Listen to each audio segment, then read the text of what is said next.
Hello and welcome to this episode of What You Need to Know. On this episode, we look at what you need to know about autism. To help us look at this topic, we are joined by Mr. Charles M. Shacholi, a mental health specialist. Before we begin, it is important to note that the information shared on this platform about the different medical conditions that we are going to look at in this series is a general overview.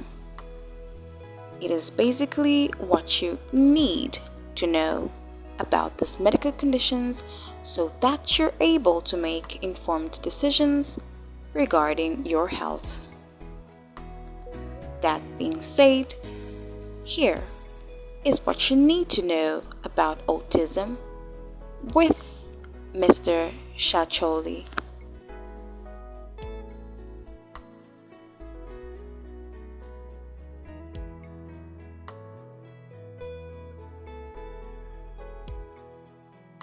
Autism is a neurodevelopmental disorder. So that means that it's not a condition that somebody is going to acquire, like where you get to have an infection, but it's something that is visible as somebody is developing, and it's going to affect areas of an individual's communication, behavior, and sensory processing.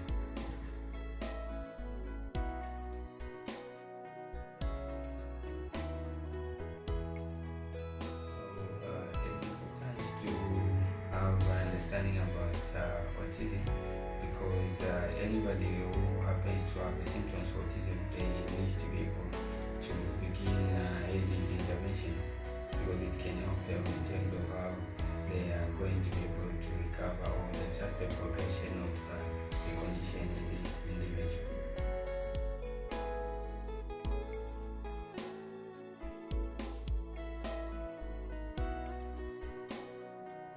For parents to be able to see or take note of some symptoms in their kids, it means when a child has developed to ages where we expect them to do specific things like communication, because it's one of the areas that the child is going to have issues with as they are developing. So areas that are affected mostly are communication, social interaction difficulties, and also that you see there will be restricted or repeated behaviors in a child. For example, hand flapping, or maybe the child hitting their heads to an object and things like that. So those are most common categories of things that we want to look at.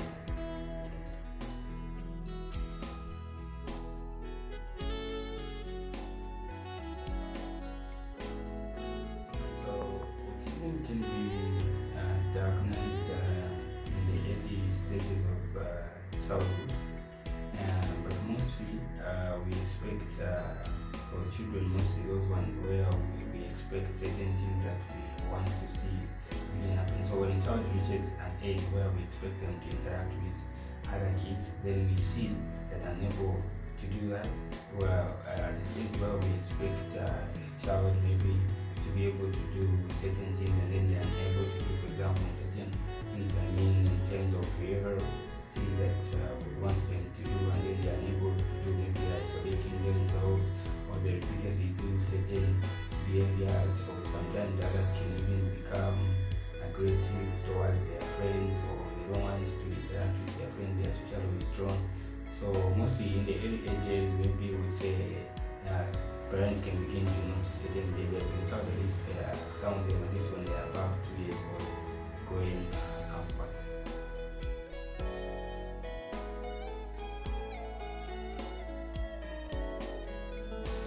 Alright, so early screening for children where parents are noticed changes in their child, or maybe the abnormal behavior that they notice and see, to say, and that is in comparison with other kids at that stage where you are comparing them to see. I think the unique things that the child is doing that are totally different from the other children that are around them. So it is important to have early intervention because it's going to help them understand what they need to do, and also interventions that are necessary that can also be able to help the child to be able to recover well in terms of their functionality, to improve the functionality of the child. So early intervention is important to be able to initiate it, and they can see specialized people in the field. Some of them listed people who have done specializations in mental health, or even a psychologist, or even a psychiatrist, or even maybe a mental health nurse. Those are examples of people that can be able to scrutinize and diagnose for autism.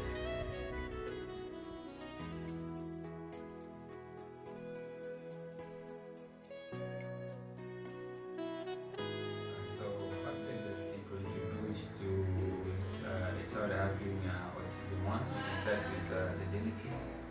So genetics can contribute in such a way that if in a family there's a history of autism, that can predispose the child to have autism or specific genetic conditions such as fragile X. And then also we can talk about neurobiological factors. They can also contribute, and in such a way that in the developmental stages of the child, if there are disturbances in the development of the brain, that also can result into a possibility of the child developing autism. And also we can talk about specific conditions or factors around the parents, such as the parental age of the mother or even the father, that can also contribute to the risk factor. And also we can talk about conditions that can happen to the mother whilst they're pregnant, such as infections. Maybe a mother has got infection such as rabies or other conditions that also can affect the development of the child when the child is born. So those are some of the contributing factors.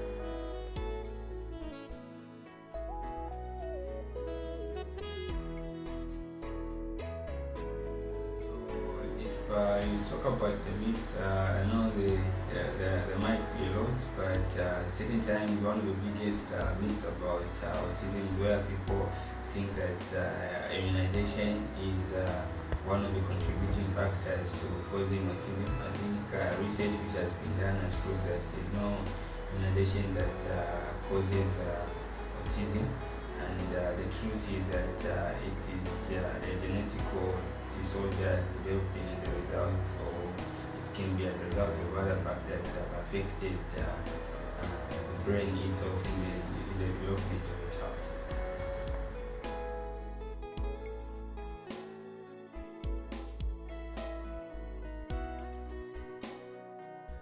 Right, so any intervention is important because it will help in the progression in terms of how we can help to improve the condition of the child and their functionality. The condition might not go away, but we can help them in terms of how they can function well. The interventions that are there in terms of helping the child, they can be categorized where we say talk about psychological or behavioral interventions. So these are meant to be able to improve the functionality of the child on the aspect of their behavior.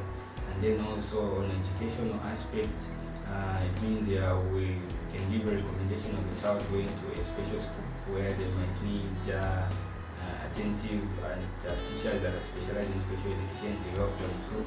And the school is structured in such a way that there is individualized support for a child, and also structured way of learning, and also just an environment which is created in such a way that it becomes predictable for the child to be able to function in such an environment.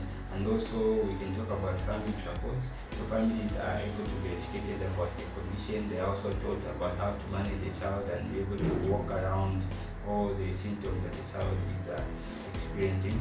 And then on the medical parts, there are no specific drugs to be able to treat autism, but what's there is that drugs that are given are there to be able to deal with the symptoms that the child is experiencing. For example, let's say the child is hyperactive, so a drug will be given to be able to ensure that the child does not become hyperactive.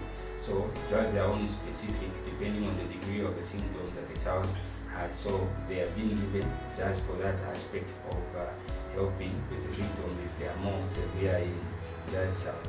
And then also another intervention could be a community intervention or social related intervention, where we want to be able to help this child to blend into society. So we teach them on how they will become function in society, things like social skills or that they can be that they can use for them to be able to become functional even as they live in the community.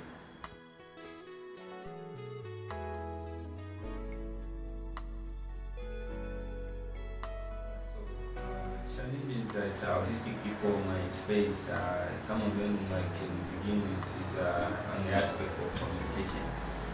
So you find that majority of them might have difficulties in communicating with other people. And then the other thing also that you can see is social isolation. You find that autistic children might want to spend most of their time alone and doing activities on their own. Other people can also have challenges in terms of the behavior, in terms of them trying to do or maybe repeating certain things that they want to do. So people that are around them, if they would want to support them, it means that individuals that are closer to them needs to have, first of all, a very good understanding about the condition for them to be able to understand. Because when they understand, it will become very easy for them to be able to relate, and they'll be able to pick and understand the symptoms to say this, what the person is doing is just as a result of the condition itself. It means when they have the understanding, then they will learn. And also what they need for them to have good support, they also have to be trained by people who are specialized to teach them to be able to know how to relate and how to identify, so that when they're interacting with these people in terms of engaging with, they don't escalate the situation where maybe the child might become aggressive or maybe short-tempered. So it means they need to learn more about this condition. Even the people in the community, they need to learn more and then learn the skills on how they can interact and communicate to these people.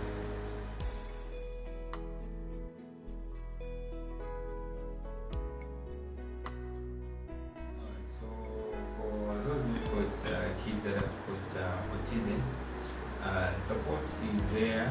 If you walk into majority of big hospitals where they have people that specialize either in pediatrics and also those who are specialized in psychiatry, and also on the educational support. Apart from that psychiatry, even people have done psychology, and then on the educational support, you can also say schools where they've got special education. It means teachers who are in that category can give support in that area of the child getting an education, and also people that would want to also to be able to be helped. It means they can walk into places where there are psychologists that can teach them as families, and also they can also receive support themselves as individuals who are taking care of the child, where if they go for sessions where they would also want to be able to deal with their own stress and the crisis that they might experience dealing with the child. Means that is also another place. So I think even social welfare is also an area which also can give support to that child. Maybe in the social aspect, they can enlist money so that can receive support from government. And also the way of hope for each one of them is that there's a lot of resource that is there available. What is important is for each individual who has a child who looks with having this condition to be able to reach out so they can understand all the avenues that are available for them. And also early intervention is important because others with this condition, it can escalate into other things or a child even becoming aggressive. So before we get to that place, it means management and evaluation is important by somebody specialized to be able to help you so that the child can become more functional. Thank you for having joined us on this episode of What You Need to Know, on which we were looking at what you need to know about autism. If you have any questions, be sure to leave them in the comments or send us an email to the address on your screen. Until next time, take care of yourselves and take care of each other, because we do care about you.